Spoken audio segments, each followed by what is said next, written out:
Welcome back to HQ, presented by PNC Bank. Brilliantly boring since 1865. You know, everyone talks about the Buffalo Bills seeking that 5th AFC East title, but they've got the longest odds to win the Super Bowl during this stretch. So there's a lot of outside noise about that window closing and closing fast. Thankfully, we have Evan Washburn to tell us what's going on in the inside. Evan, Stefon Diggs no longer a Buffalo Bill. What are some of the Buffalo players talking about Josh Allen and company without their star wide receiver? Yeah, Tommy, I've been here for a few hours. I don't see any windows. They're neither open nor closed. But there is a reality that a lot has changed here over the last few months. And yes, Stefon Diggs would be atop that list. 160 targets a year ago in this offense, no longer here. And it goes deeper than that, really, when you look at it. Only Khalil Shakir, as a wide receiver, returns as a player who has caught a pass from Josh Allen. Now, that ignores Dawson Knox and Dalton Kincaid, and I think that's part of the larger conversation, Tommy, when you talk about this new-look offense here with the Buffalo Bills. Yes, it's not going to be Gabe Davis and Stefon Diggs, but they still have capable players returning in Kincaid, who many here view as a star in that category of Kelsey and Kittle, Mark Andrews, if you will. So that's a big part of this thing. But it's going to be more a committee approach and a lot of different skill sets and a lot of opportunity for guys to step into different roles. So, yes, it will look different, but there isn't a sense that it necessarily is going to be worse. It could even be more dynamic than it was a year ago. And that involved a change with Joe Brady now shedding that interim tag as offensive coordinator. What are the guys saying about that first full offseason with him at the helm? We just spoke with Josh Allen, and he relayed a theme, and it kind of speaks to what we just touched on there. Everybody eats, and that's something that Joe Brady has brought to this offense, understanding who has left, but who exists and how they want this offense to operate and be one of those offenses where it keeps defenses up at nights, not because they have to stop one guy or even two guys, but there's multiple options. And this is ignoring what James Cook can do in the run game and also as a pass catcher out of the backfield. Yes, the offseason for Joe Brady and Josh Allen to really come together and build this thing from the ground up with obviously the input of Sean McDermott and so many other coaches. But Joe Brady's a guy that just a few years ago, coming off his time at LSU with Joe Burrow, was the hottest name in coaching. A young guy, spent some time with him walking out to practice. He's energized by this opportunity with Josh Allen, with all these new pieces. And I think, look, they're under the microscope, and I would argue he's under the microscope more than anybody, because this happens with these elite-level transcendent quarterbacks, whether it's Mahomes or Brady back in the day. There's transitions that happen every 3 to 4 years, and it really falls on the staff around them to make sure that the standard is maintained, and that, in this case, is Joe Brady. We're seeing some notable departures really on both sides of the ball. Evan, what's the defense saying going into this new year? Tommy, this is where I think the discussion should really be focused, because there's a sense here in Buffalo the offense, again, is going to be able to maintain the production, if not exceed it. The defense is where there's question marks, and it starts at the safety position with the absence of Jordan Poyer and Micah Hyde. They were the establishment in the back end. Poyer now in Miami, Hyde contemplating, leaning, it would appear, towards retirement. He's not here now, so that's all that really matters. So there's 3 or 4 names being bantied about in competition for that starting safety duo. It includes Taylor Rapp, Mike Edwards, DeMar Hamlin. Saw him with the second and first team out there today.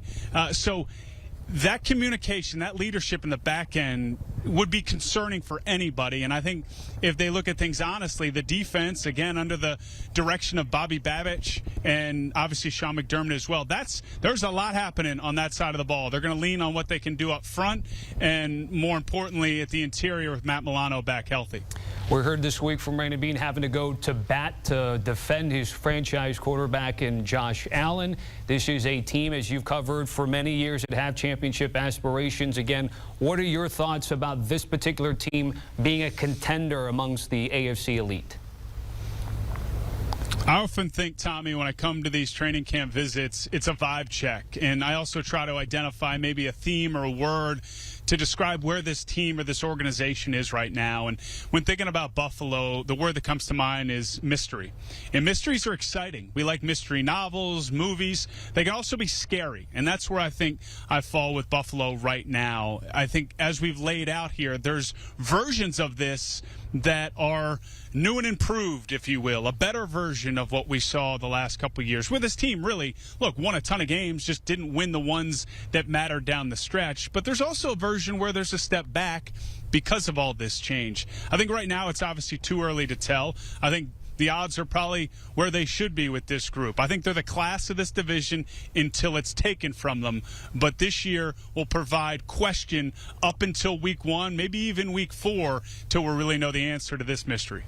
Evan Washburn with us here from Bills camp in Rochester, New York. Evan, certainly appreciate it. Looking forward to seeing you on the sidelines this upcoming season as the NFL on CBS begins September 8th. Also streaming on Paramount+.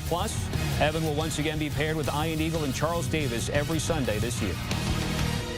Well, Josh Allen, as always, we appreciate your time. It wouldn't feel like a training camp tour if I didn't get to spend some time here with you in Rochester. So thanks again. Of course. I'll start broad with you. What's different about this year? You know, I think we've obviously got a different team. We got a lot of turnover. Very, very young guys. We're returning one receiver, Khalil Shakur. But I'll tell you what, these guys are coming in. They're working hard. We've had a good couple days. We're going to keep things rolling. The guys are excited to be here. They're ready and willing to work, and it's been a fun group so far. What does that mean for you in terms of what's required when there's so much change? Yeah, I think just being a little bit more vocal, making sure that I'm setting the example of doing things the right way. And it starts in walkthroughs, it starts in practice, meeting rooms, all that. So just making sure that I'm on top of my game and setting a good example for each of our new guys and following what Coach McDermott's trying to teach us. Yeah, and the other coach in that formula would be Joe Brady. And I know you got a taste of him last year when he took over for Ken. But with a full offseason, what have been some of the discussions you guys have had about what you want this offense to look like? Yeah, I mean, I think it's getting everybody involved. Everybody eats. That's kind of our motto.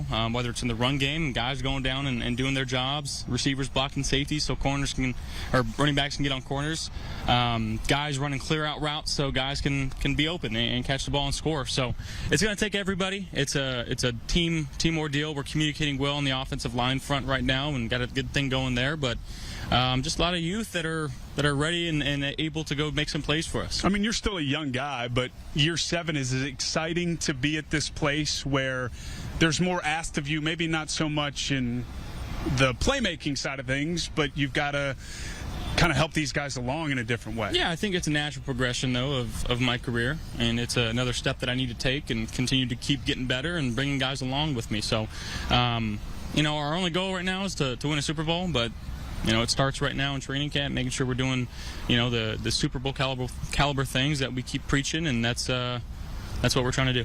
Dalton Kincaid, whenever I come here the last 2 years, he's a name, and then obviously the plays he makes on the field kind of back this up. But what do you expect for him in this offense, in this new look group? Yeah, obviously a bigger role starting earlier for us. Last year, when Dawson kind of went down for a few weeks, Dalton kind of stepped up and then started making some plays for us. So just getting him more involved early in the season and seeing what he can do. But he's very smart. He plays the game the right way. Got a lot of trust and faith in him. So just got to keep progressing and keep getting better each and every day. And, I mean, we could run through everybody, but the other name is obviously the rookie, and Keon Coleman. And he's a guy that everyone's fallen in love with his interviews and his presence, his personality. But on the field, what's he shown you early? He's got high football IQ. He understands defenses. His athletic ability, too, I think. Everyone wants to talk about the 40-yard dash time, and it wasn't lightning fast, but his ability to change direction in air and come down with the football, his catch radius is very large, so he's very fun to throw to. He loves the game of football, which is fun to be around. For you this offseason, what were, and that's one of the other things I love talking to you about here in July and August, the priorities, whether it be personal to your style of play, your form, your mechanics, or kind of the way you're seeing the field, seeing the game. What are a couple things that you could pass along that you think were worthwhile in time spent this offseason? Yeah, getting back to some better mechanics. Last couple of years, whether it was an elbow or shoulder, things that just kind of changed the way I threw without even knowing it. So making sure that I'm being, intentional with my drill work. Pre-practice, making sure that I have a routine that I trust, and so I can go out and feel like I'm in the right slot and can turn and burn and throw the ball the way I want to. All right, circling back to Keon, he made a point to us. We were doing a ride along with him, Brian McFadden. He said he likes golf, but he's afraid to play with you because you're too good. Now, we all know part of being good at golf is you got to make sure everybody feels comfortable in that group. What's the response to Keon? No, we got to get him out on the course. We will. The only problem is I don't know if he's going to put on a collared shirt. He likes to be shirtless everywhere he goes. He doesn't have a shirt on, so that's not going to fly at most courses. But some of those discovery courses, maybe we can get him on there. And I'm sure you can make a call. Exactly. We'll see what we can do. But no, we'll get him out in the course. We'll get him right. All right. Before we let you go, speaking of golf, I know it's a passion of yours. If you had to create, or I'm going to ask you to create, your dream foursome. Now, there's a couple caveats here, though. It can't be any past players, so active NFL players, and they can't be any Bills, because I know you'd fill out that group with some of your teammates. So, and I also think, and you know this, you got to think not just who are the 3 best players I could play with, but vibes. Who's going to bring the jokes? Who's going to bring maybe some good refreshments, a good attitude? So I'll give you a second here. But dream foursome. I've already got it. Okay. It's me, Kyle Allen, Sam Darnold, Christian Kirk. Kyle Allen, Sam Darnold, Christian Kirk. All right, Kyle Allen, why Kyle Allen? You talk about vibes. Yeah. Vibes. So he's the vibe guy. He's the vibe guy. Sammy's the he's more of the chill, relaxed guy. Maybe things are going south and you need somebody to be your life coach. He's always here. Yeah. He doesn't go here, doesn't go there. He's always here. And then Christian, he's the ringer of the group. He's our sandbagger, we call him. So we throw a sandbagger invitational. We started this last year for Kyle's bachelor party, and I was fortunate enough to elect Christian Kirk on my team, and he dang near won the entire tournament for us. So we are for hire for any country clubs out there that need the vibes. I was going to say the last part of this. If you guys have a member guest, where whatever. do you want this group to play? Where would be the ideal place for the next version of this foursome? We've had preliminary talks of going across the pond to Scotland. All right. So we'll see. Yeah. It's a big ask for guys that have crazy schedules to get over there and spend a few days, but we hang out quite a bit, we golf quite a bit, and it's a group that I love being a part of, and we have a good time. If you need anyone to caddy, I'm available, because that sounds like a good time. Will do. Thank you so much. Man. Appreciate you. Yeah. Have a good one. Thanks. Go Bills.